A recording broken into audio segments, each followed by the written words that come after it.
Hi welcome to Sainila channel. இப்போ நம்ம வீடியோவில் என்ன பார்க்க போகிறோன்னா பிளட்டு பொரியல் எப்படி செய்கிறது நம்ம பார்க்கலாம் வாங்க. பிளட் எடுத்துட்டு நல்லா வாஷ் பண்ணிக்கணும். ஏன்னா அதில் குட்டி குட்டி ஹேர்ஸ்லாம் இருக்கும். வாஷ் பண்ணிவிட்டு நல்லா மிக்ஸ் பண்ணி நல்லா பிசைஞ்சிக்கணுங்க. நல்லா பிசைஞ்சு சின்ன சின்னதாக இருக்கும் அந்த மாதிரி நல்லா பிசைஞ்சிக்கணும். கட்டி இல்லாமல் நல்லா கரைச்சி எடுத்துட்டு நம்ம சின்ன வெங்காயம் ஒரு 10 போல் நான் எடுத்திருக்கேங்க. சின்ன வெங்காயம் டேஸ்ட்டாக இருக்கும் போட்டிங்கன்னா. நல்லா 10 போல் எடுத்து சின்னதாக கட் பண்ணி வச்சுருக்கேன்.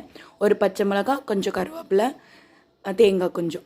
ஒரு பேன் வச்சு அதில் எண்ணெய் ஊற்றி எண்ணெய் காஞ்சதுக்கப்புறம் கடுகு உளுந்த பருப்பு கொஞ்சம் போட்டுட்டு அது பொரிஞ்சதுக்கப்புறம் நம்ம சின்ன வெங்காயம் கட் பண்ணி வச்சுருக்கோம்ல அதை போட்டு நல்லா வதக்கணுங்க. நல்லா வதக்குனதுக்கப்புறம் கொஞ்சம் பச்சை மிளகா, கொஞ்சோண்டு கருவேப்பிலை. பச்சை மிளகா உங்களுக்கு எவ்வளோ காரத்துக்கு தேவையோ அவ்வளோ நீங்கள் போட்டுக்கலாம். நல்லா வதங்கினதுக்கப்புறம் கரைச்சி வச்ச பிளட்டை நம்ம இதில் ஊற்றிடணுங்க.